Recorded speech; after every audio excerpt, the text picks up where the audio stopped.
Hi everyone. तो mat का एक इंट्रोडक्शन हमने अपनी पिछली क्लास में किया था कि मैट होता क्या है, क्यों लाया गया था, कैसे इसकी वर्किंग होती है, इसका टैक्स रेट क्या होता है और ये किस पर लगता है किस पर नहीं लगता। ये सारी बातें मैंने आपसे पिछली क्लास में की थी। पिछली क्लास में हमने बताया था कि हमको मैट के अंदर आपकी इनकम मतलब कंपनी की इनकम को दोबारा से निकालना पड़ता है। पीजीबीपी में जो आप कर चुके वो कर चुके। कंपनी के लिए जो कंपनी की शेड्यूल 3 से नेट प्रॉफिट कंपनी ने बनाया है, कंपनी के अकाउंटेंट ने बनाया है, कंपनी के मैनेजमेंट ने बनाया है, उसको हम दोबारा से निकालेंगे हमारे इनकम टैक्स में। उस पर दोबारा टैक्स रेट लगेगा 15% का, और फिर जो पीजीबीपी के हिसाब से टैक्स आया था और जो अब आपका मैट के हिसाब से टैक्स आएगा उसको हम कंपेयर करेंगे, ठीक है। और जो भी हायर होगा वो आपकी फाइनल टैक्स लायबिलिटी बनेगी।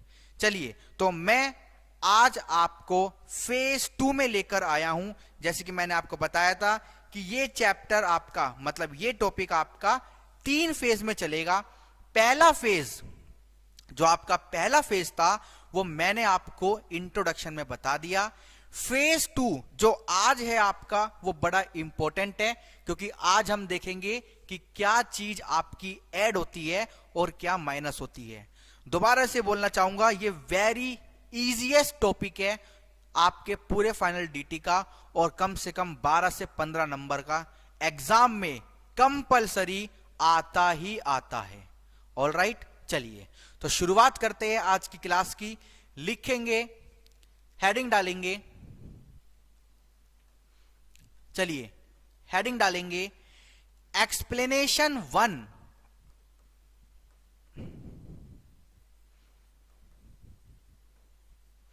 Explanation 1 to section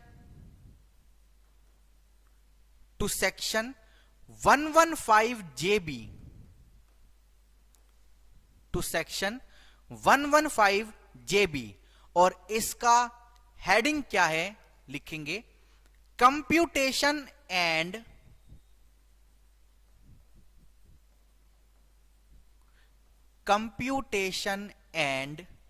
meaning of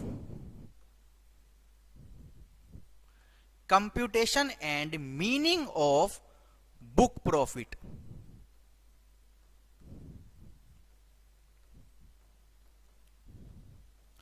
हाँ जी, computation and meaning of book profit. अब हम अपने बुक प्रॉफिट को कंप्यूट करने जा रहे हैं। तो बुक प्रॉफिट को जब हम कंप्यूट करेंगे, मैंने आपको बताया था, एक लाइन लिख लो यहां पे, in the net profit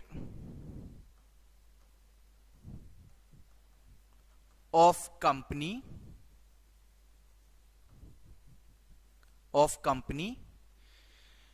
as per schedule 3, जो शेड्यूल 3 के हिसाब से कंपनी का प्रॉफिट निकल के आया था, as per schedule 3 comma some items are to be added. कुछ आइटम्स इसमें हम अब ऐड करेंगे, and some items are to be deducted, and some items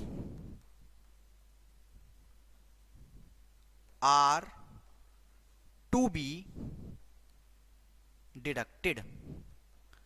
कुछ आइटम आपके ऐड होंगे इसमें और कुछ आइटम आपके लेस होंगे।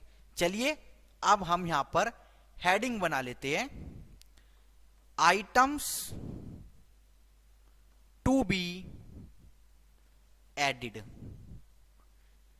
कौन कौन से आइटम हैं जो आपको ऐड करने हैं, ठीक है जी। चलिए अब फटाफट से लिस्ट बनाएंगे और इस लिस्ट को आपको एज इट इज याद रखनी है अगर पास होना है तो, ठीक है जी। एज इट इज आपको लिस्ट याद रखनी पड़ेगी आपको अगर पास होना है तो, ठीक है। और ये आइटम आप तभी ऐड करोगे ये आइटम आप तभी ऐड करोगे अगर इनका फायदा आपने पहले ही ले लिया। फायदा कैसे? प्रॉफिट निकालते वक्त अगर आपने नीचे दिए गए आइटम्स पहले ही डेबिट कर लिए। अगर डेबिट नहीं करे तो ऐड नहीं करोगे, अगर डेबिट नहीं करे तो ऐड नहीं करोगे, ठीक है। क्योंकि हम आपके प्रॉफिट को स्वच्छ बना रहे हैं, जो गलतियां आपने कर ली है उनको ठीक कर रहे हैं। जब आपने कोई गलती करी नहीं, कोई आइटम था जो मैट के प्रोविजन में अलाउ नहीं है डेबिट करना, आपने करा ही नहीं, तो जबरदस्ती उसको थोड़ी ऐड करेंगे। All right, if debited to profit.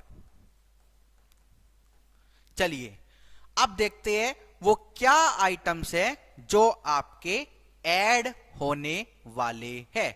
चलिए लिखेंगे, अब स्टार्ट करेंगे। फर्स्ट आइटम आपका है एनी इंटरेस्ट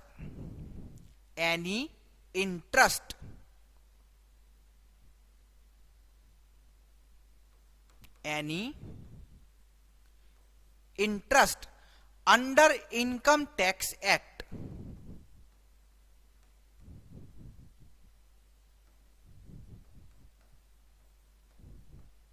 एक सेकंड, हाँ जी ठीक है जी। चलिए दूसरी आइटम आपकी है surcharge and cess on income tax. All right, तीसरी आइटम आपकी है इनकम टैक्स। अगर आपने ये तीनों आइटम प्रॉफिट में डेबिट कर रखे हैं तो हम इनकी डिडक्शन आपको नहीं देंगे, आपके प्रॉफिट को हम फर्दर बढ़ाएंगे, इन आइटम को हम ऐड बैक करेंगे। इनके अलावा क्वेश्चन में अगर आपको कोई भी आइटम दिखता है इनकम टैक्स से रिलेटेड, कोई पेनल्टी, कोई फी, कोई कॉर्पोरेट डिविडेंड टैक्स, तो वो आपको बिल्कुल भी नहीं लेना। और इसी के साथ साथ यहां पे जो एक आइटम और है वो है डीडीटी। वैसे फिलहाल होता नहीं है, फिर भी मैं लिखवा देता हूं, अगर कोई डीडीटी भी गिवन है तो वो भी आपको ऐड बैक करना है। ऑल राइट, चलिए अब चलते हैं अगले आइटम पर, आइटम नंबर 5। आइटम नंबर 5 आपका है द अमाउंट, हाँ जी, the amount carried to any reserve. भाई आपने कोई रिजर्व बनाया, कोई भी रिजर्व बनाया, कोई भी, कैरीड टू एनी रिजर्व। जब आप रिजर्व बनाते हो तो जनरल एंट्री क्या होती है?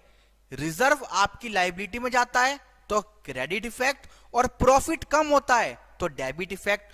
तो हम कह रहे हैं अगर आपने कोई भी रिजर्व बनाया है तो हम उसको अलाउ नहीं करेंगे और उसको एड बैक करवाएंगे। चलिए लिखेंगे सिक्स्थ आइटम है the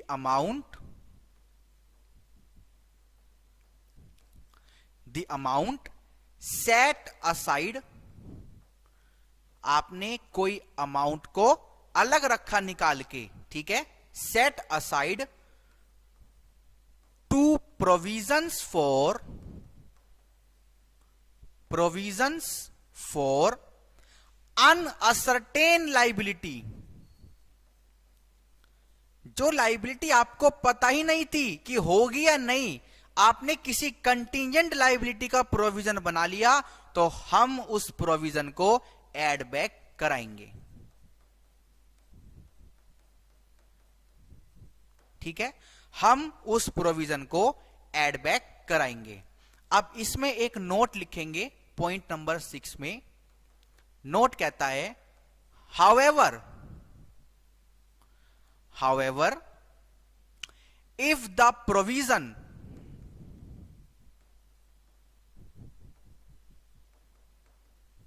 However, if the provision for gratuity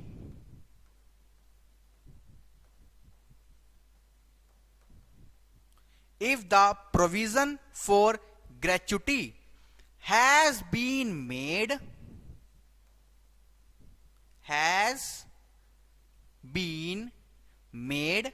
on the basis of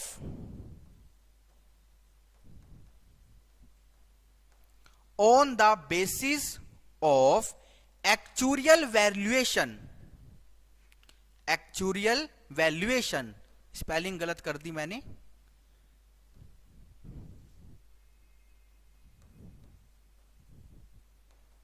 actuarial valuation. भाई अगर कोई ग्रेचुटी का प्रोविजन, सिर्फ ग्रेचुटी के लिए है ये लाइन, अगर किसी ग्रेचुटी का प्रोविजन आपको बनाना है और आपने उसके लिए प्रॉपर एक्चुरियल वैल्यूएशन कराया, तो वो प्रोविजन अब अनअसर्टेन नहीं रहेगा, सर्टेन बन जाएगा और उस प्रोविजन को हम एड बैक नहीं करेंगे, उसकी इजाजत आपको हम देंगे। ठीक है, on the basis of actuarial valuation, then it becomes ascertained liability,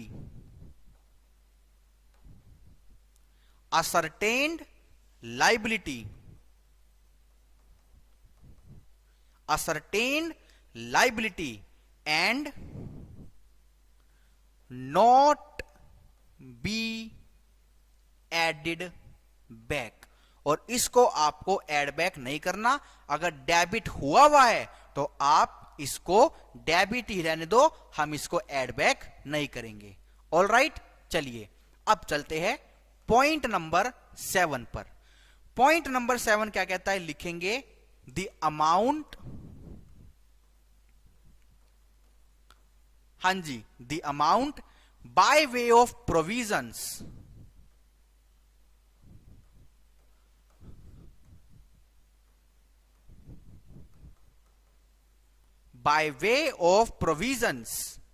for loss of, आपने एक प्रोविजन बनाया लॉस के अगेंस्ट, किसका लॉस, सब्सिडरी कंपनी का। जब हम अपने ही लॉस की इजाजत नहीं देते तो सब्सिडरी कंपनी वालों को तो भूल ही जाओ।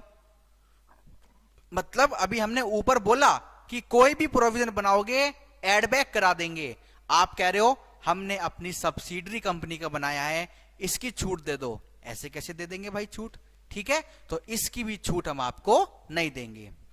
अब चलते हैं पॉइंट नंबर 8 पर। द अमाउंट ऑफ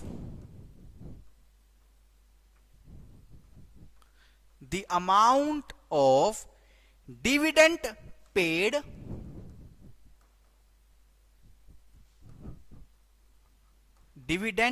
पेड और प्रपोज्ड, चाहे पे कर दिया हो या आपने डिक्लेयर कर दिया हो और डिक्लेयर करके डेबिट कर लिया हो, तो भाई किसी भी डिविडेंड की छूट हम आपको नहीं देंगे, दोनों की दोनों चीज आपकी ऐड होगी। अब चलते हैं 9th आइटम्स पे। 9th आइटम आपकी कहती है the amount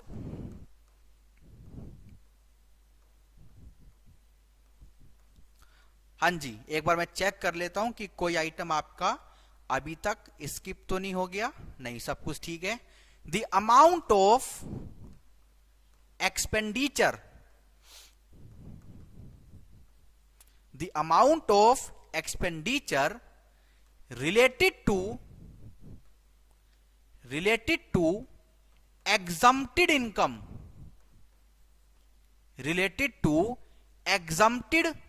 income, under section 10, 11 और 12। सेक्शन 10 में जितनी भी इनकम एग्जम्प्ट है, जब हम उन पर टैक्स नहीं मांग रहे आपसे, तो उनके खर्चों को डेबिट क्यों कर रहे हो, उनको हटाओ। ठीक है जी। ऐसे ही सेक्शन 11 और सेक्शन 12 आपका रिलीजियस और चैरिटेबल ट्रस्ट पे लगता है। अभी चैप्टर 3 है आपका, आप पढ़ोगे कि इन सेक्शन में क्या क्या एग्जम्पशन है। तो जब इन सेक्शन से होने वाली इनकम पे हम टैक्स नहीं ले रहे, तो आप इन सेक्शन से होने वाली इनकम पे जो खर्चा हुआ है कमाने में, उसकी छूट हमसे आप क्यों ले रहे हो? ऑलराइट, चलिए आइए चलते हैं पॉइंट नंबर 10 पर।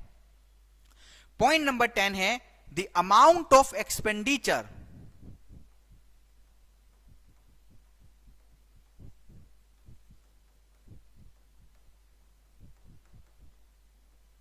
the amount of expenditure related to income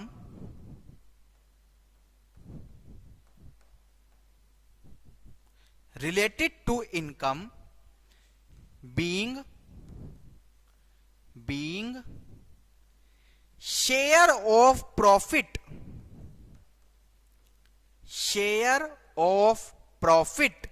from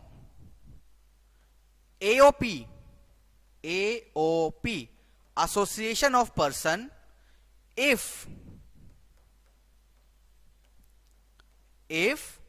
such share is exempt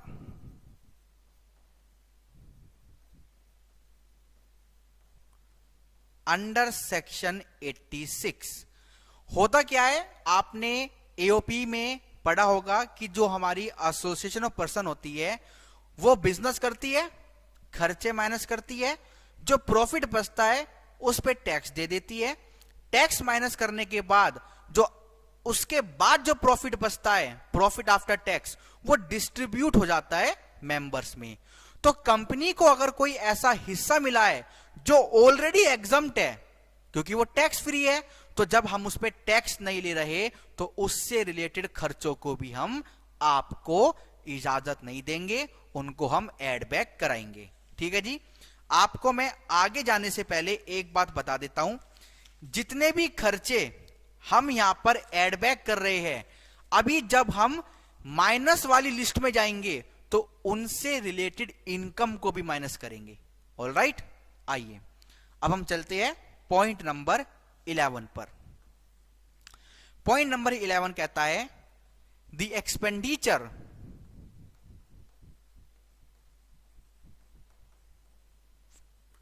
हाँ जी, द एक्सपेंडिचर रिलेटिंग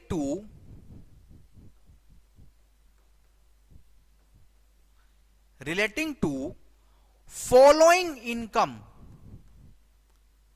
नीचे दी गई इनकम, फॉलोइंग इनकम किसकी? फॉरेन कंपनी की। ये वाला पॉइंट सिर्फ फॉरेन कंपनी के लिए है। Of foreign company if tax rate on such income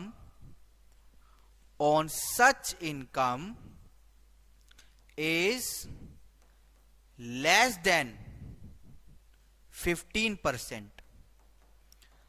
अरे भाई, पहले आप फॉरेन कंपनी को फायदा देते हो, उनको लॉलीपॉप देते हो कि आप ये वाली इनकम कमाओगे तो हम आपसे इतना परसेंट टैक्स लेंगे, फॉर एग्जांपल 10% टैक्स लेंगे। फिर आप कहते हो रुक जा, तेरे ऊपर मैट का प्रोविजन भी लगाएंगे, तो फॉरेन कंपनी तो नाराज हो जाएंगी ना।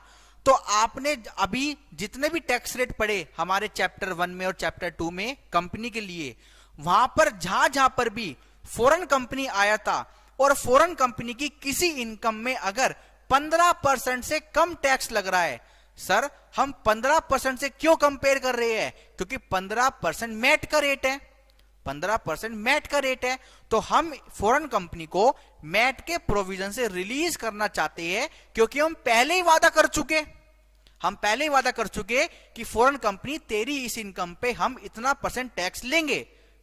तो इसीलिए जिस इनकम पे हम आपसे 15% टैक्स से कम ले रहे हैं, उनसे रिलेटेड खर्चे हम आपको डेबिट नहीं करने देंगे और उनसे रिलेटेड इनकम भी यहां से माइनस कर देंगे। ठीक है, ऑलराइट।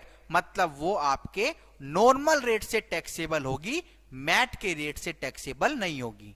आइए अब देखते हैं कि वो कौन सी इनकम है। पहला ए, पहला आपका है the capital gain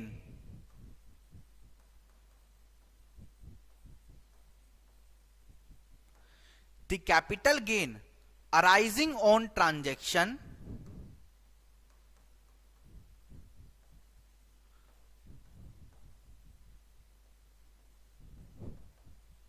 arising on transaction in securities। ठीक है। और दूसरा, बस दो ही इनकम है ऐसी, the interest comma dividend comma royalty comma royalty comma fees for technical services,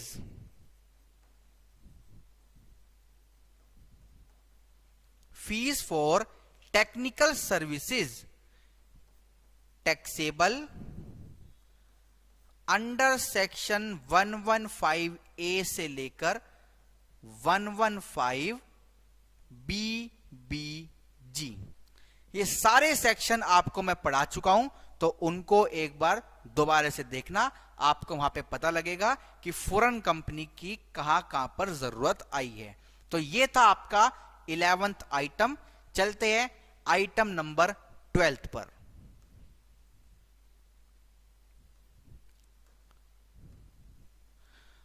हां जी, आइटम नंबर 12 क्या कहता है, लिखेंगे notional loss,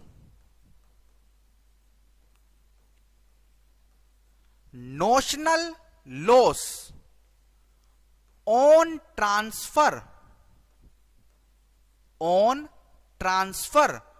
of a capital asset. और कैपिटल एसेट मतलब यहां पर, कैपिटल एसेट का यहां पर मतलब है शेयर या फिर स्पेशल पर्पस व्हीकल।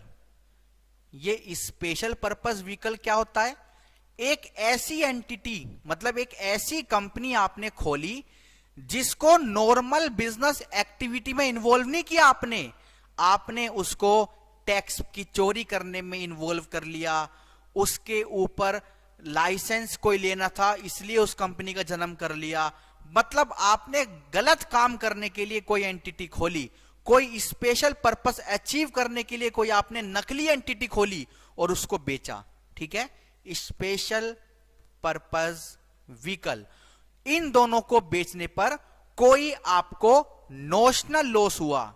अच्छा, ये आपने बेची किसको, ट्रांसफर टू, इसी के आगे लिखेंगे, मैं पेन का कलर चेंज इसलिए कर रहा हूं कि आपको समझ आए, transfer to a business trust. अब आपके मन में सवाल आएगा कि ये बिजनेस ट्रस्ट क्या होता है। ये सेबी की अलग अलग रूल्स एंड रेगुलेशन, आरबीआई की अलग अलग रूल्स एंड रेगुलेशन के अंदर संस्थाएं होती है, उनको बोलते हैं business trust, specified fund, infrastructure debt fund. तो ये सारे आपको लॉ में जानने को मिलेंगे, कंपनी लॉ में, कि ये सब चीज आपकी क्या होती है। ऑलराइट, चलिए, तो आपने ये एक बिजनेस ट्रस्ट को बेचा और बदले में आपने बिजनेस ट्रस्ट से क्या लिया, मैं पेन का कलर चेंज कर लेता हूं जिससे आपको समझ आए। In exchange of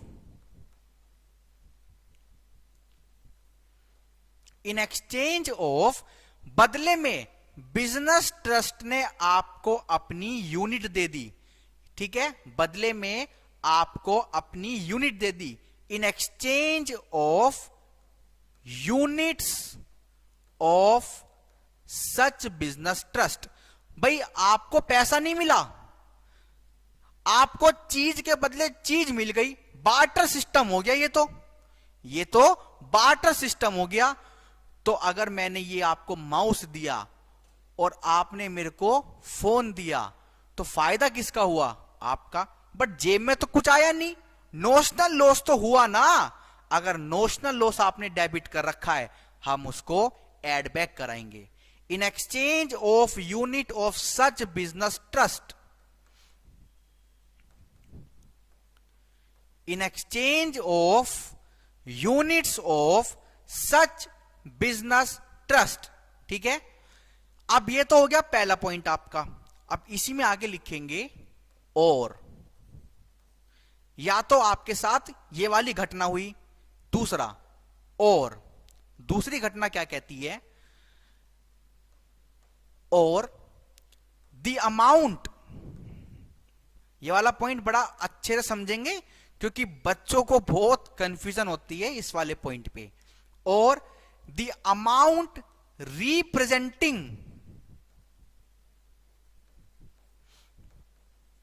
the amount representing notional loss,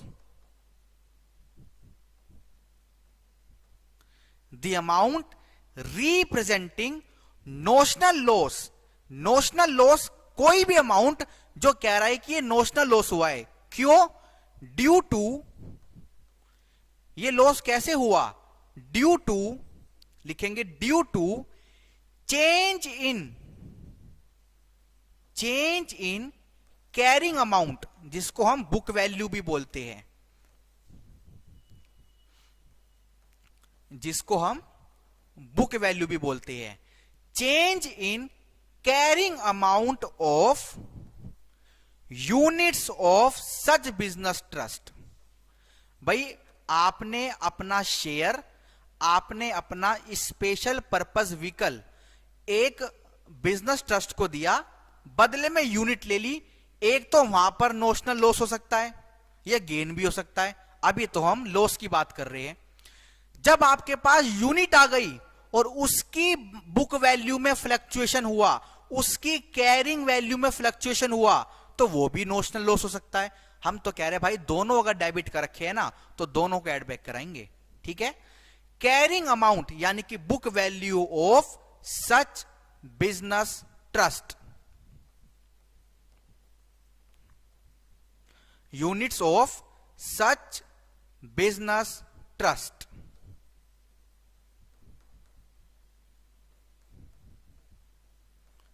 ठीक है, यहां तक पॉइंट क्लियर है? अगर यहां तक पॉइंट क्लियर हो तो फटाफट से एक बार बताओ, फिर मैं आपको आगे की तरफ लेकर चलता हूं। हां जी,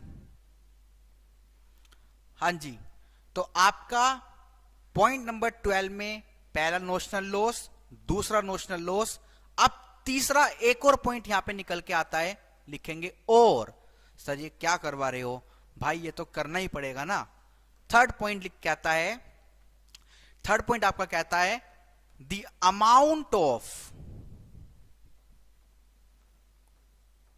the amount of loss, the amount of loss on transfer of, on transfer of units of such business trust, units of such business trust, such business trust received in exchange, जो आपने बदले में ली थी ना यूनिट्स। अब अगर आपने उन यूनिट्स को बेच दिया एक्चुअली, तो उस पे होने वाला अगर लॉस कोई आपने डेबिट कर रखा है तो हम उसको डेबिट नहीं होने देंगे, हम उसको ऐड बैक कराएंगे। ठीक है, अब इसी पॉइंट में एक नोट डालेंगे, नोट। ये नोट किसके लिए है, सिर्फ और सिर्फ शेयर्स के लिए है, सिर्फ और सिर्फ शेयर्स के लिए है एक कंपनी के। ठीक है, अब हुआ क्या, पहले मैं आपको बता देता हूं कि ऊपर भी क्या हो रहा है, इसको फिर मैं रब कर दूंगा। कंपनी के पास शेयर्स है या स्पेशल पर्पस व्हीकल है, वो जा रहे हैं किसको, बिजनेस ट्रस्ट को, वो जा रहे हैं बिजनेस ट्रस्ट को, बिजनेस ट्रस्ट को जा रहे हैं। ठीक है, और बिजनेस ट्रस्ट बदले में अपनी यूनिट दे रही है। यहां पे कंपनी भी लिख देता हूं। कंपनी के शेयर या कंपनी का स्पेशल पर्पस व्हीकल एक बिजनेस ट्रस्ट को जा रहा है और बिजनेस ट्रस्ट बदले में यूनिट दे रही है, होने वाला नोशनल लॉस हम एड बैक कराएंगे। होने वाला notional loss due to change in book value of unit हम एड बैक कराएंगे।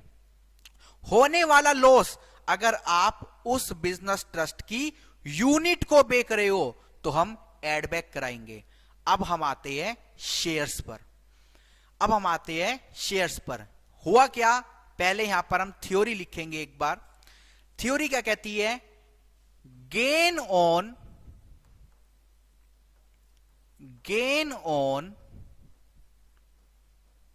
Transfer of units of such business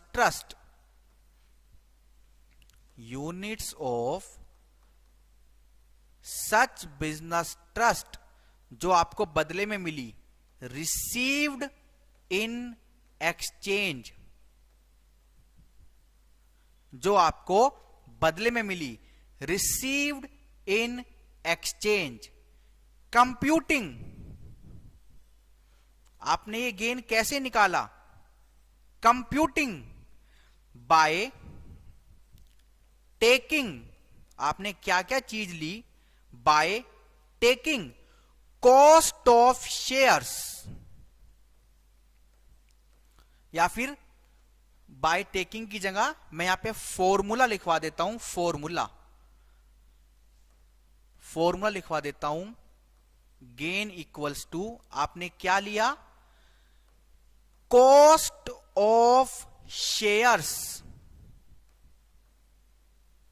exchanged, भाई जो बदले में शेयर दिए आपने उसकी वैल्यू ले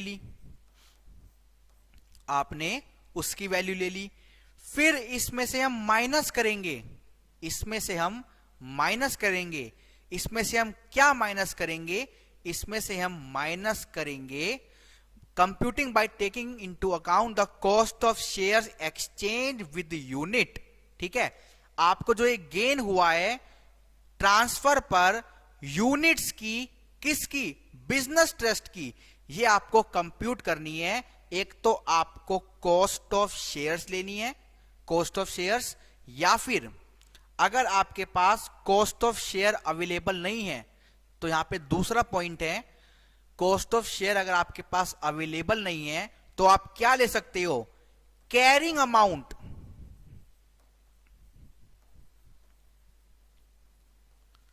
आप ले सकते हो कैरिंग अमाउंट, जिसको हम क्या बोलते हैं, book value.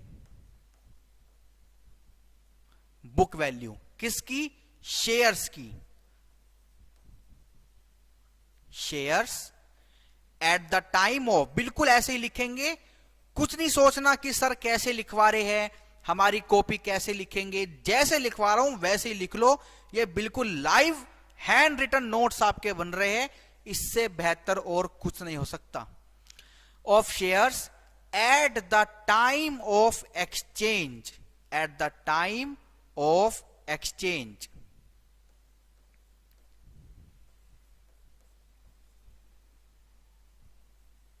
At the time of exchange, या तो कॉस्ट ले लो उन शेयर की, या फिर आप कैरिंग अमाउंट ले लो उन शेयर का, और इसमें से आप माइनस कर दोगे, क्या माइनस कर दोगे, sale price of units, minus कर दोगे आप सेल प्राइस ऑफ यूनिट्स। अगर कोई ऐसा गेन है जो आपने अपने प्रॉफिट एंड लॉस अकाउंट में क्रेडिट नहीं कर रखा तो भाई वो आपको लेना पड़ेगा, गेन होगा आपका, आपको उस पर टैक्स देना पड़ेगा। बात ठीक है। अब मैं आपको दोबारा से बता देता हूं, जब हम अपनी लेस वाली आइटम पे जाएंगे, मैं आपको यहीं पे क्लियर कर देता हूं क्योंकि दोबारा लिखवाऊंगा, बट यहां पे दोबारा बता देता हूं, जब हम अपनी लेस वाली आइटम पे जाएंगे तो नोशनल गेन जो होगा लेस होगा, ये वाला नोशनल गेन जो होगा लेस होगा, ये वाला गेन जो होगा लेस होगा, और ये वाला जो लॉस होगा वो आपका लेस होगा। ठीक है, जितने भी आइटम यहां पर हमने ऐड करे हैं, इन सब का जो अपोजिट होगा, नोशनल गेन, नोशनल गेन, यहां पर गेन, और यहां का जो लॉस होगा वो लेस वाली आइटम में जाके माइनस होगा। ठीक है जी, पॉइंट क्लियर है? क्योंकि अगर आपने नोशनल गेन मतलब ये वाला नोशनल गेन, ये वाला नोशनल गेन और ये वाला गेन अगर आपने अपने प्रॉफिट एंड लॉस अकाउंट में क्रेडिट कर रखा है तो वो आपका क्या होगा? माइनस होगा। और अगर ये वाला लॉस आपने नहीं ले रखा तो हम इसको देंगे, ये आपका माइनस होगा। जितना लिख रहे हैं उतना अच्छे से समझ लो, ज्यादा दिमाग चलाने की जरूरत नहीं है। यहां पर आके आपका आइटम नंबर 12 पूरी तरह से खत्म होता है। चलते हैं आइटम नंबर 13 पर। आइटम नंबर 13 कहता है the amount of expenditure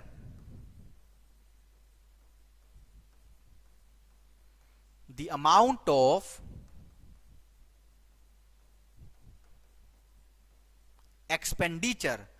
amount of expenditure related to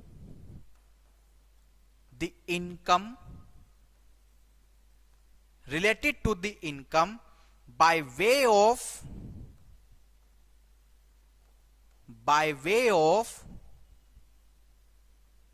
royalty in respect of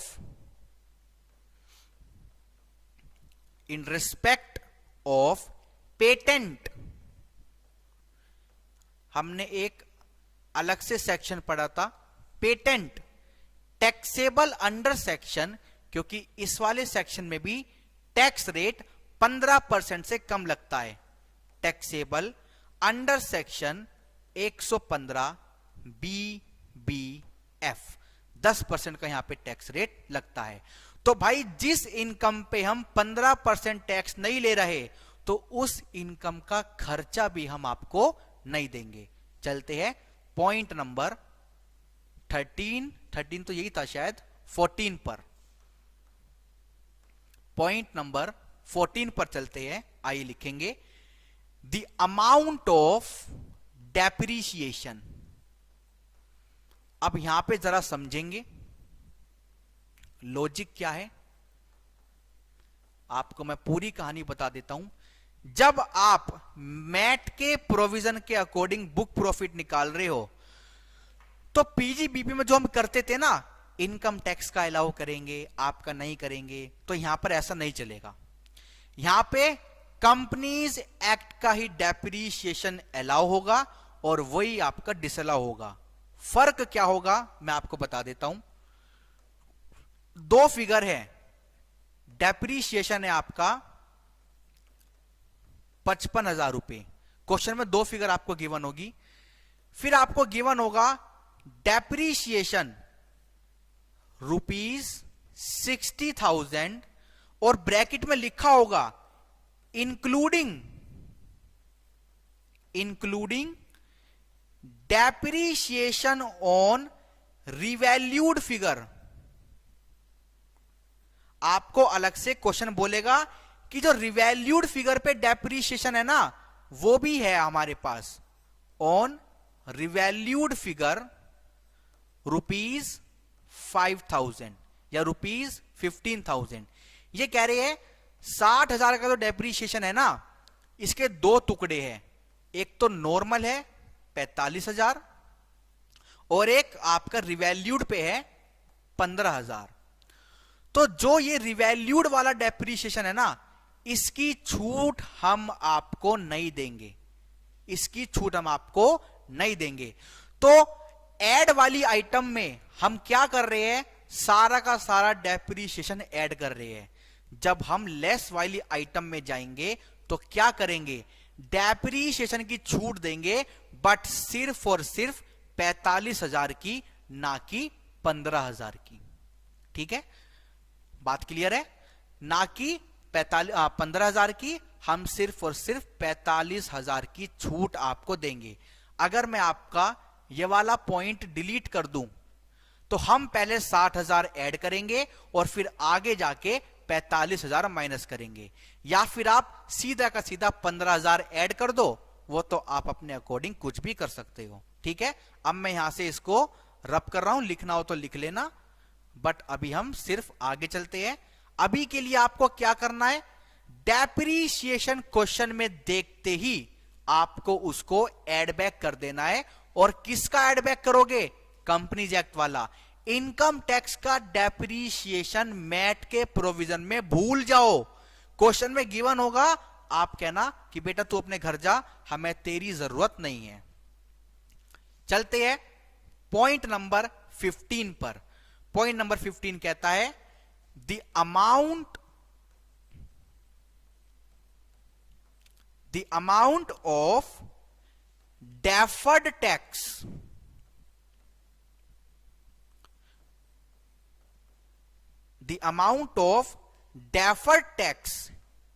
if debited.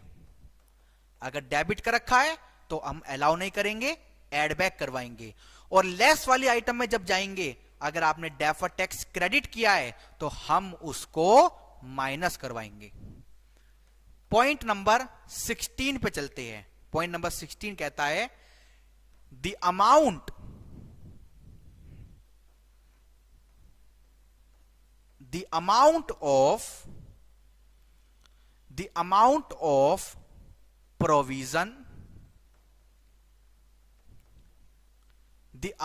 of provision for diminution DIMINUTION,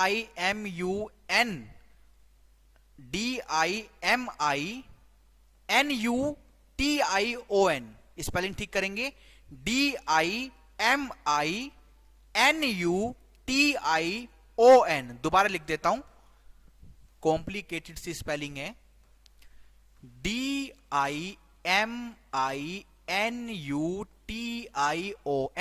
मतलब गिराव। आपने कोई प्रोविजन बनाया है गिराव के लिए, किसका, in the value of any asset. आपको लग रहा था कि इस स्मार्ट बोर्ड की वैल्यू अगले साल घट जाएगी, तो पहले मैं अपना प्रॉफिट कम कर लेता हूं, पहले ही प्रोविजन बना लेता हूं, जिससे मैं अगले साल इसको दोबारा खरीद सकता हूं। तो भैया यहां नहीं चलेगा, in the value of any asset, हम ऐसा बिल्कुल आपको नहीं करने देंगे, और ये अमाउंट आपका एड बैक हो जाएगा। ठीक है जी, चलिए अब हम अपने 17th आइटम पे आ गए हैं, और ये लास्ट आइटम है आपका जो एड वाली कैटेगरी में है। लिखेंगे the amount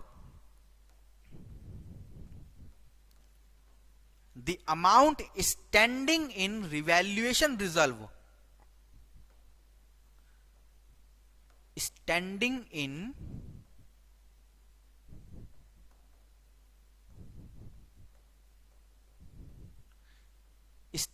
in revaluation reserve related to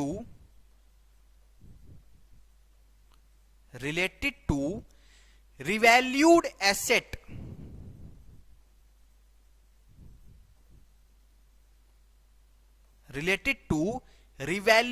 asset on retirement।